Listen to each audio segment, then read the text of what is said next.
Petrol diesel के बाद अब खाने के तेल, जी हाँ, खाने के तेल में लगी आग। 20 रुपए महंगा हो गया। बधाई हो आपको। अभी रुकिए, मोदी जी ने कहा था ना खाने दूंगा, ना खाऊंगा ना खाने दूंगा।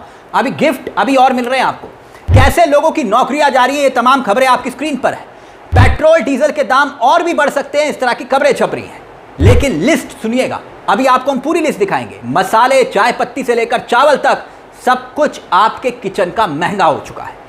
पेट्रोल डीजल के दामों पर हम आए, लेकिन उससे पहले कुछ आंकड़ों का जिक्र करते हैं, क्योंकि आंकड़े बहुत हद तक गवाही दे रहे हैं कि अब खाना बहुत मुश्किल हो गया है। खाने की थाली बहुत मुश्किल हो गई है। अब जीना कैसे मुश्किल हुआ मोदी सरकार में, अब वो देखिए। 2014 से पहले याद होगा आपको दोस्तों कि एक गीत चलता था। गीत अभी मैं लिस्ट दिखाऊंगा आपको। गीत क्या था? सैया खूब ही कमात है, महंगाई डायन खाए जात है। 2014 से पहले की बात कर रहा हूं। महंगाई की मार, खूब हुई महंगाई की मार अब की बार है। मगर आपने अब सुना होगा कि महंगाई के फायदे गिनगिनाए जा रहे हैं। देश की होनहार मीडिया बता रही है कि दूध महंगा हो गया तो क्या हुआ, तेल महंगा हो गया तो क्या हुआ, साबुन महंगा हो गया तो क्या हुआ। 2 महीने में तकरीबन 10 से 30% तक की बढ़ोतरी हुई है। अब पूरी लिस्ट पहले देखिएगा और फिर पेट्रोल के दामों पर भी हम आएंगे कि पेट्रोल के दाम क्या एक बार फिर से बढ़ने वाले हैं। पहले लिस्ट पर गौर फरमाइए कि खुदरा महंगाई दर की हालत क्या है, वो आंकड़े क्या हैं, वो सब एक एक करके आपकी स्क्रीन पर होंगे। लेकिन सबसे पहले ये चार्ट देखिए, ये आंकड़ा देखिए, ये आंकड़ा क्या बताता है। सबसे पहले बात करते हैं मूंगफली। सामान देखिएगा, पुराने दाम और नए दाम दोनों आपको बताएंगे। पुराने दाम देखिए 160 रुपये प्रति किलो और नए दाम पहुंच गए 200 रुपये प्रति किलो। अब आगे देखिए, आपके सामने रिफाइंड ऑयल 135 रुपये। रिफाइंड ऑयल पहले जो था प्रति लीटर पुराने दाम, और अब पहुंच गए 148 रुपये प्रति लीटर। अब आगे देखिए, सरसों तेल 170 रुपये प्रति लीटर, अब पहुंच गए 190 रुपये प्रति लीटर। उसके बाद देखिए चावल के दाम, पहले 60 रुपये से लेकर 120 रुपये प्रति किलो आप अपनी चॉइस के हिसाब से खरीदते थे जो आपको पसंद हो, लेकिन अब यह आंकड़ा पहुंच गया 70 से 130 रुपये प्रति किलो चावल के दाम।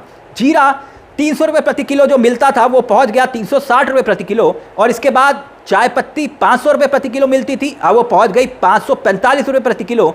सूखा धनिया 180 रुपये प्रति किलो मिलता था, अब पहुंच गया 220 रुपये प्रति किलो। ऐसे ही आप देखिए लाल मिर्ची के दाम 300 रुपये प्रति किलो पुराने, और नए दाम पहुंच गए 350 रुपये। हल्दी पाउडर 210 रुपये प्रति किलो, और उसके बाद नए दाम 250 रुपये प्रति किलो। यानी ये जो दाम मैंने आपको दिखाए, ये लिस्ट पूरी की पूरी आपके सामने गवाही दे रही है कि किचन का हाल क्या हो चुका है। अब आपकी स्क्रीन पर बैक टू बैक कुछ और खबरें होंगी। ये देखिए, एक खबर है, टेक कंपनी ने IIT NIT के छात्रों को कह दिया जो नौकरी ऑफर की थी, कहा कि अब नौकरी नहीं है, वापस ले ली। मतलब हाथ पीछे खींच लिए नौकरी देने से। और जिन कॉलेजों से छात्रों को नियुक्ति देने की बात की गई थी, कॉलेजेस को कह दिया गया कि अभी हमें ज़रूरत नहीं है। तो सोचिए दोस्तों, क्या देश की होनहार मीडिया ऐसी खबरों पर चर्चा कर रही है? महंगाई की मार का आलम क्या है, आंकड़ों के साथ अब हम आपके सामने रखने जा रहे हैं। अब महंगाई से पहले जरा बेरोजगारी का आलम देखिए। सांख्यिकी मंत्रालय ने आंकड़े जारी करते हुए क्या कहा था कि भारत के युवाओं में बेरोजगारी 16 महीने के शीर्ष स्तर पर पहुंच चुकी है। यानी यह बेरोजगारी का आलम है। अब पेट्रोल महंगा हो रहा है, इससे कौन खुश हो रहा है? क्योंकि देश की होनहार मीडिया तो महंगाई के फायदे गिनवा रही है। चुनावी रैलियों में यही पेट्रोल सस्ता कैसे हो जाता है? आप कहेंगे ऐसा कैसे? अभी मैं आपके सामने आंकड़े रखूंगा। पेट्रोल पंप पर आपको देश की होनहार मीडिया ऐसे लोगों के बयान सुना रही होगी कि जो कह रहे होंगे कि सरकार ने पेट्रोल के दाम बढ़ाकर बहुत अच्छा किया, हमें कोई दिक्कत नहीं है। यानी दाम बढ़ रहे हैं तो वो लोग कौन हैं जो खुश हो रहे हैं और जश्न मना रहे हैं? जरा सोच कर देखिए। जिन बच्चों की इस हालत में फीस नहीं जमा हो पा रही, वो गरीब इंसान जो घर का किराया नहीं दे पा रहा, वो शख्स जो घर के जेवर गिरवी रख के अपना घर चला रहा है, घर का चूल्हा जला पा रहा है, तो सोचिए क्या वो खुश होगा इस हालात में भी? अब कांग्रेस तो दावा कर रही है कि भाई पेट्रोल डीजल CNG के दामों में बढ़ोतरी के कारण लगभग महंगाई 6% तक बढ़ सकती है।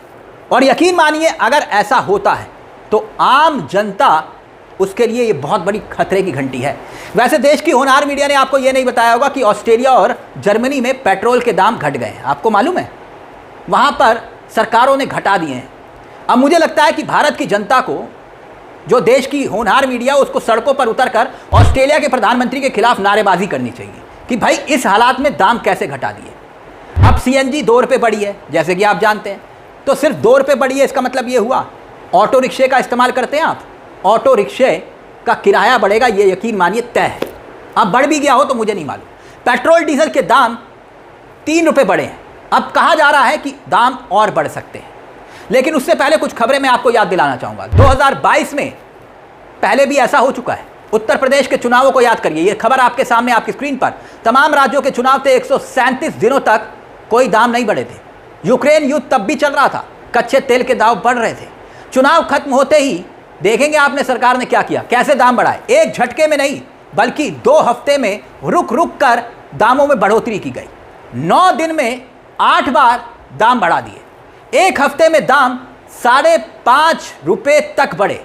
एक हफ्ते में, 2 हफ्ते के भीतर पेट्रोल डीजल के दाम करीब करीब 9 से लेकर 12 रुपये प्रति लीटर तक महंगा कर दिया गया।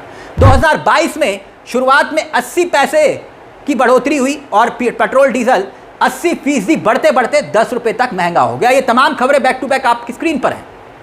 इसलिए हमने कहा, और दावे ये तक किए जा रहे हैं, अब मीडिया के अंदर विश्लेषण किए जा रहे हैं कि पेट्रोल डीजल के दाम और बढ़ सकते हैं, आगे और बढ़ सकते हैं। तेल कंपनियों को क्यों? क्योंकि 1 लीटर पेट्रोल उत्पादन पर 25 से 30 रुपये का घाटा हो रहा है और अब आप ही से वसूला जाएगा।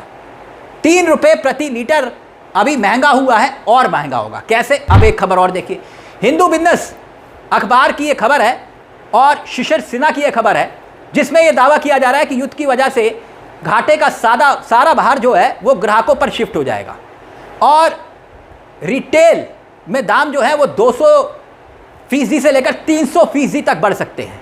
और ये जो है खबर आपके सामने है, इसलिए हमने कहा कि आंकड़ों के साथ हम बात करेंगे।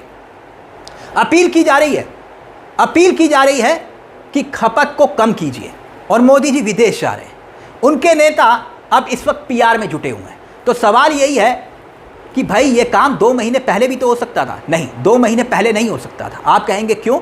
जब मालूम था कि हालात बिगड़ रहे हैं तो सरकार को 2 महीने पहले कदम उठाना चाहिए था। भाई 2 महीने पहले चुनाव था, इसलिए मोदी जी के लिए चुनाव जीतना ज़रूरी था। देश बाद में, पहले चुनाव। अब ये सारे के सारे चार्ट मीडिया में घुमाए जा रहे हैं कि दुनिया के दूसरे देशों में 50 से 60% तक दाम बढ़े, यही कहा जा रहा है ना। लेकिन क्या देश की होनहार मीडिया ने बताया कि एक्साइज ड्यूटी में भारी भरकम कमाई इसी सरकार ने कमाया। 8 लाख करोड़ रुपए की कमाई हुई है सरकार की 2018 से लेकर 2021 के बीच का आंकड़ा मैं आपको बता रहा हूं। ये 4 साल से दाम नहीं बढ़ाए ये कहा जा रहा है। तो क्या 95 रुपये प्रति लीटर जो पेट्रोल था वो सस्ता था क्या? तब दाम क्यों नहीं घटाए? ये भी तो सवाल है।